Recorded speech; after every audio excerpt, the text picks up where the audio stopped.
MT Listener, sidang lanjutan pembunuhan berencana terhadap Brigadir Yosua Huta Barat dengan terdakwa Richard Eliezer, Bribka Riki Rizal, dan Kuat Ma'ruf kembali digelar kemarin. Sidang tersebut dilanjutkan dengan pemeriksaan saksi-saksi.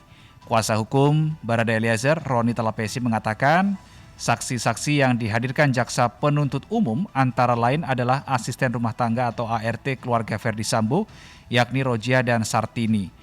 Roni berharap para saksi berkata jujur dan tidak berbelit-belit karena mereka sudah disumpah di muka persidangan. Roni pun berbicara terkait dengan ancaman pidana bila saksi ini memberikan keterangan palsu di persidangan. Untuk membahas terkait dengan tema tersebut, pemirsa, kita akan melihat dan juga menguji apakah hal-hal atau keterangan-keterangan disampaikan oleh para saksi ini benar atau tidak ya. Nah, pagi hari ini saya sudah terhubung dengan pakar mikroekspresi, Kirdi Putra. Selamat pagi, Mas Kirdi, salam sehat. Selamat pagi Mas Reno, salam sehat. Baik. Pagi semuanya. Selamat pagi Mas Kirdi. Kalau kita melihat ini kan persidangan sudah berjalan sejak tanggal 17 Oktober begitu ya 2022. Yang menarik perhatian adalah dari perjalanan sidang ini terkait dengan dua ART Ferdi Sambo, ada nama Susi di situ dan juga Kodir ya, begitu.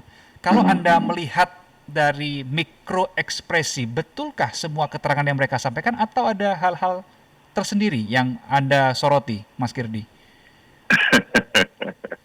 Jadi kalau kita bicara bahwa apakah betul keterangan yang mereka sampaikan, ya betul itu menurut siapa gitu kan, akhirnya. Nah, ini yang menarik. Banyak orang kemudian mengatakan bahwa Susi ini berbohong. Nah, sementara dan saat yang sama, majelis hakim kan nyecar Susi. Bang, partai gitu ya.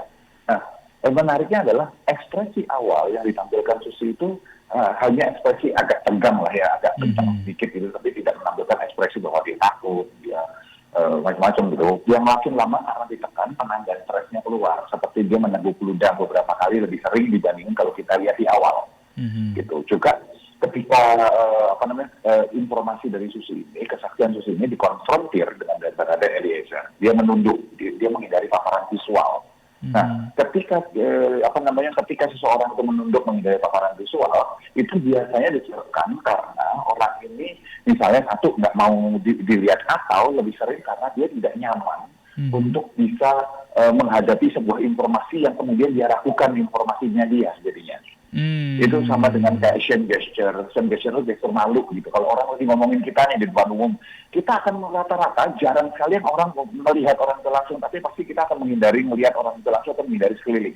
Rata-rata itu manusia seperti itu. Ya, walaupun ada juga yang anomali. Nah, tapi yang menarik ini. Ketika Susi menghindar, ketika ada beberapa ekspresi yang ditampilkan, tapi kebanyakan kemudian Susinya itu bisa menjawab memberikan informasi, walaupun sudah diserang kayak apa juga ada bebas informasi. Buat saya bisa jadi ada sebuah faktor lain yang banyak tak dilihat orang nih. Nomor satu bahwa dia berbohong, ya katakanlah ini faktor paling gampang lah dilihatnya. Tapi bisa yang kedua, informasi yang disampaikan kita sebut sebagai namanya pseudo truth, kebenaran semu.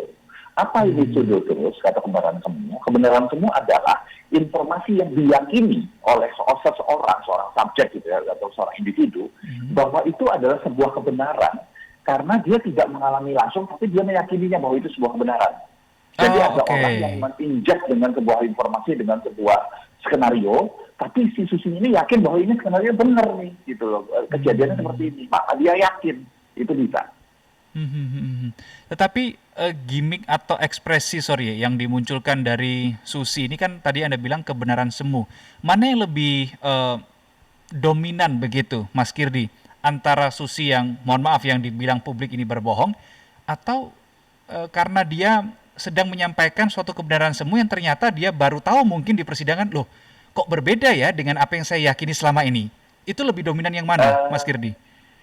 Kejadiannya kalau saya melihat kronologis dari awal dia jaga tanggung jawab sampai terakhir, menurut saya yang kedua. Oh, oke. Berarti karena intensitasnya naik dan stresnya dia naik. Intensitas gitu. apa itu, Mas Kirdi? Stres, tekanan. Gitu. Jadi sebetulnya kalau kita sambil cerita ya, sambil berekspresi, karena banyak sekali orang kemudian men-DM saya, ke IG saya, gitu, tanya, gitu ya. Itu agak lucu. Kenapa? Banyak pertanyaannya adalah, Mas, apakah ada ekspresi bohong? Nggak ada yang namanya ekspresi bohong di manusia, itu nggak ada. Tetap, karena berbohongnya saya, bohongnya Mas Reno, itu sudah pasti ekspresinya berbeda. Tetapi kita ada beberapa teknik untuk melihat apakah terjadi perbedaan pola, apakah kemunculan yang namanya stress skills, apakah kemunculan yang namanya ada hotspot segala macam, itu yang dilihat untuk tahu seseorang itu bohong atau tidak. Nah, untuk si Susi, sayangnya beberapa itu makin terlihat ketika makin ke belakang, dan paling monumental yang ketika dikonfrontir oleh Baradae. Jadi buat saya begitu melihat pola ini, kronologisnya itu intensnya naik gitu ya, saya melihat ini orang diinjek nih dengan informasi gitu ya, dan dia yakini bahwa ini benar karena majikannya. Tekanan Susi itu berat loh, dia masih bekerja loh untuk mereka berdua, majikannya ya, tanda petik seperti itu. Ya, sehingga istilahnya apa ya, nasib dia kan tergantung, nasib finansial minimal ya, tergantung sama mereka. Itu satu. Dan kita belum mempertimbangkan faktor apakah mungkin ada ancaman gitu kepada Susi atau keluarganya misalnya. Entah, nggak harus dari efek SPTC gitu, tapi bisa jadi ada sebuah kepentingan lebih besar di luar sana. Karena kalau ditarik juga, kan kita nganalisa nggak bisa per satu orang. Sebetulnya kita nganalisa sebuah gambaran besar. SS-nya sendiri masih PD-nya luar biasa. Kalau kita lihat polanya dari pertama kali datang ke Polda, kemudian sidang kode etik yang beberapa 2 hari itu, kemudian sidang sekarang, beberapa gestur PD masih menandakan bahwa dia PD. Pertanyaannya, kan tinggal apa atau siapa yang dia pegangan dia yang membuat dia PD seperti ini. Ya, karena kalau kita lihat gestur kedatangan di ke Bareskrim Polri, kemudian pada saat sidang KKEP, kemudian pada saat persidangan di PN Jaksel, tetap terlihat confidence begitu, tetap sama kelihatannya ya. Bahkan ketika meminta maaf. Oke, sekarang kita baca dari Verdi Sambo begitu ya, Mas Kirdi, ketika mengatakan atau mengutarakan permintaan maaf di sidang pekan lalu. Apa yang Anda baca di situ, Mas Kirdi? Saya pingin banget bisa bilang bahwa itu permintaan maaf. Tapi sayangnya permintaan maaf yang tulus itu harus mencakup 3 sebuah penanda utama, 3 indikator utama. Kita kalau bicara tentang analisa perilaku, analisa mikroekspresi, analisa nonverbal, nggak boleh pakai subjektif analisis. Kita nggak boleh pakai kira-kira ini kayaknya ini. Kita harus bisa mempertanggungjawabkan indikatornya. Nah, indikatornya adalah seseorang meminta maaf dengan katakanlah tulus. Adalah 3, cuma 3 aja. Kalau 3 ini dilewatin, dapat gitu ya, tanpa embel-embel tadi. Nomor 1 adalah dia harus jelas siapa yang minta maaf. Orang minta maaf itu nggak bisa. Kami dengan ini meminta maaf itu nggak bisa. Kita minta maaf itu nggak. Anda mewakili siapa? Kalau saya minta maaf kepada Mas Reno, itu jelas. Subjek yang meminta maaf, subjek yang dimintain maaf. Ya, nggak bisa saya minta maaf pada masyarakat Indonesia. Siapa masyarakat Indonesia? Nah, SS itu memenuhi kaidah 1 dan 2. Tapi kalau kita perhatikan, kaidah nomor 3, substansi, kenapa dia perlu minta maaf, itu nggak disebutin nama dia. Jadi substansi bahwa dia telah menghilangkan nyawa Brigadir Yosua, gitu ya. Nah, itu tidak disebutkan, itu 1. Kedua, malah ditambahi embel-embel untuk penguatan skenario-nya dia. Jadi, buat saya, ini tuh mengandung 3 hal yang perlu diwaspadai ini sebetulnya, yang dibuat so-called permintaan maaf, yang disebut permintaan maafnya dia. Gitu.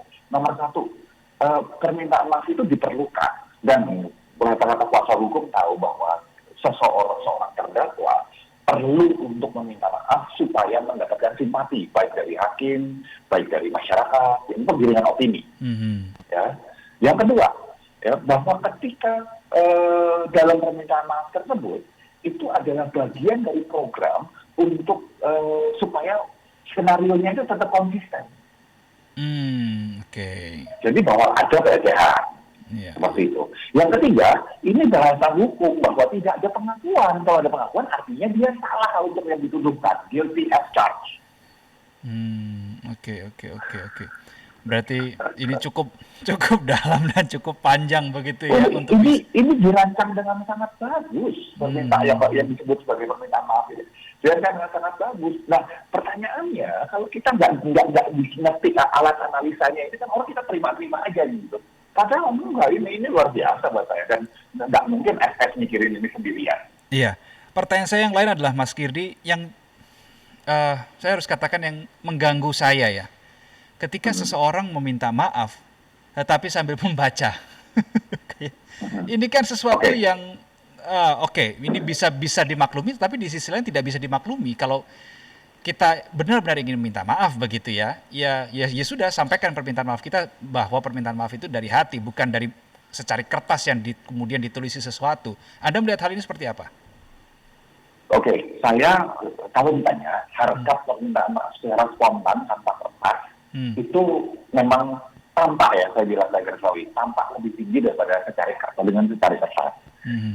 Tapi kalau kita kembalikan lagi pada basisnya perlu sains nih, perlu sesuatu yang sifatnya bukan subjektif, gitu ya. Kita harus cari juga bahwa ada orang yang terlihat spontan, padahal dia sudah menghafal dan karena dia pintar, misalnya IQ-nya 100 di atas 130 gitu, dia punya kemampuan untuk menghafal yang lebih bagus gitu seolah-olah spontan. Itu ada juga.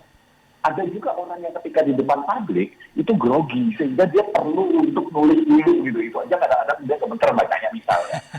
Itu ada juga. Jadi maksud saya nggak bisa dalam kasus semua secara umum bahwa yang spontan itu lebih tinggi daripada yang ditulis. Ya, kita nggak bisa melihat. Berarti masih debatable ya? Debatable, sangat debatable. Perlu penandaan yang lain untuk kita lihat. Namun, ada namunnya. Kalau kita bicara di pengadilan untuk kasus ini kita spesifik dulu deh, gitu ya. Atau pengadilan banyak juga bisa, atau misalnya konferensi pers yang diselenggarakan permintaan maaf para misalnya para entertainer gitu, entertainer, artis, aktor gitu. Nah, rata-rata ini kan memang sudah itu skenario gitu, karena sudah ada kuasa hukumnya, pasti sudah melalui tangan coret-coret kuasa hukumnya segala macam gitu. Jadi kalau ditanya, saya lebih bisa menerima seperti yang di permintaan maaf yang disampaikan Kuat Ma'ruf. Karena ini kan jompret nih ya, kacung kampret istilahnya levelnya gitu ya. Ini level rantai makanan paling bawah nih, yang satu yang paling atas elang gitu, satu lagi di cacing di bawah tuh gitu. Istilahnya ini ya, analoginya seperti itu. Ya. Nah, ini lolos dari perhatian kuasa hukum udah terlalu minta maaf udah gitu. Ngaku malah syukur nanti bisa dielu aja gitu misalnya kena gitu. Buat saya sih seperti itu. Jadi kita bisa lihat secara general, kita lihat per kasus. Untuk kasus ini kalau saya ditanya pribadi, saya akan bilang ini sudah sangat dipersiapkan kalau yang ini. Gitu. Kalau yang Verdi Sambo ini ya. Iya. Oke, baik. Berikutnya Mas Kirdi yang juga mendapat sorotan adalah ini kelihatannya juga bukan kelihatan tapi memang ya membuat JPU ini marah begitu ya, jengkel begitu terhadap ART Sambo atas nama Kodir. Karena saat ditanyai justru tersenyum malah tertawa begitu. Apa sebetulnya yang dia tertawakan begitu? Apakah karena ada sesuatu yang Anda baca di situ, Mas Kirdi? Oke, jadi saya juga lihat beberapa kali ya sebetulnya yang si Kodir ini. Kalau kita perhatikan, ada beberapa penanda bahwa dia itu khawatir, sudah takut di awal gitu. Kemudian ketika kan pas menengok kemudian dia agak tertawa gitu, agak tersenyum gitu ya. Betul. JPU gitu.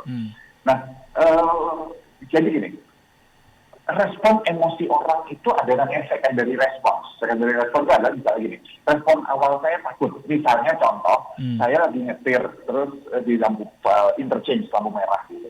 Terus kemudian jasa saya hijau, saya jalan, tiba-tiba ada motor atau mobil nyelonong dari arah kanan atau kiri saya gitu, padahal dia harus merah gitu. Saya teriak ini, woi gitu. Itu bisa marahin dia loh. Ya. Tapi marahnya orang itu lebih banyak karena untuk menutupi ketakutan dia bahwa dia salah. Itu kita sebut sebagai secondary emotion, kalau kamu ya. Jadi dalam hal ini saya lebih melihat Kodir ini sebetulnya takut, sehingga dia untuk menutupi rasa takut atau depresinya dia ketawa. Oh gitu. Jadi ini secondary response bukan first response nih. Itu sebetulnya.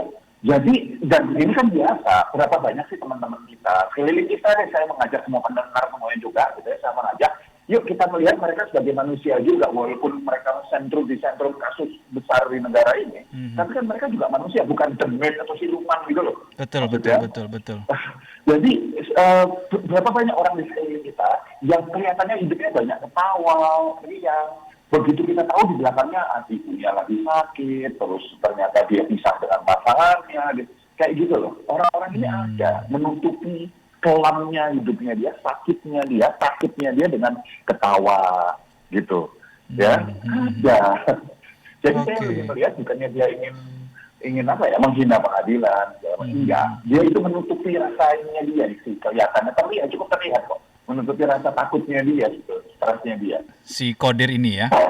Iya. Oke, baik. Berikutnya, kalau kita juga melihat si Richard Eliezer, Mas Kirdi, cukup tenang ketika menjadi terdakwa di persidangan, kemudian saat dihadirkan saksi cukup tenang, bahkan ketika dia juga dikonfrontir dengan Susi begitu ya, dia mengatakan, saya tidak katakan ini sebagai fakta karena memang masih harus diuji, tapi dia menyatakan fakta versinya dia itu juga dengan sangat tenang begitu. Anda membaca apakah semua yang disampaikan berdasarkan mikroekspresinya si Richard ya, apakah ini semua yang disampaikan suatu hal yang benar-benar betul begitu, Mas Kirdi? Oke, jadi saya melihat bahwa sebetulnya kalau kita bicara kronologis ya, kita nggak ambil cuma satu snapshot satu kejadian aja gitu.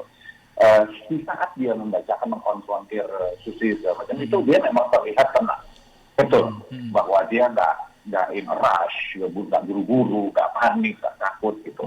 Walaupun ketika beberapa saat ketika dia mengucapkan permintaan maaf gitu, baru ada respon emosinya kelihatan. Tapi ketika dia mengkonfrontir Susi, dia terlihat lebih santai, lebih lost gitu ya. Lebih lost gitu. Tapi ini menarik, ini mau saya bahas lebih dalam sedikit nih gitu nih. Ya. Nah, tetapi kalau kita tarik ke belakang waktu awal-awal dia kemudian menyatakan dia justice kolaborator gitu ya, waktu dibawa ke Makobrimob segala macam, itu nggak setenang itu.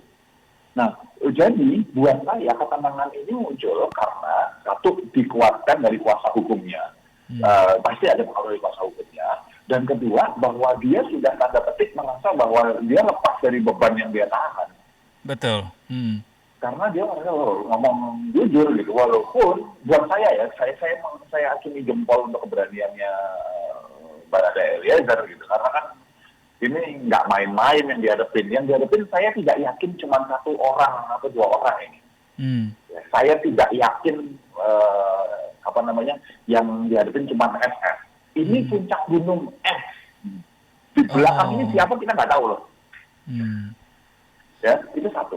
Kedua, yang dihadapin Susi. Pertanyaannya, respon yang sama bisa munculkah kalau yang dihadapin atasannya? FF.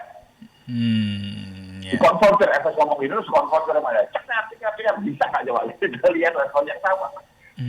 Ya, tapi kemudian ada hubungannya lagi, koneksi lagi. Pertanyaan saya akhirnya ujungnya bukan Richard Eliezer. Pertanyaan saya ujungnya adalah majelis hakim yang terhormat bisakah melakukan hal yang sama seperti ke Susi tapi ke FS atau PC? Melakukan hal yang sama ke Susi ketika terdakwanya adalah FS dan PC?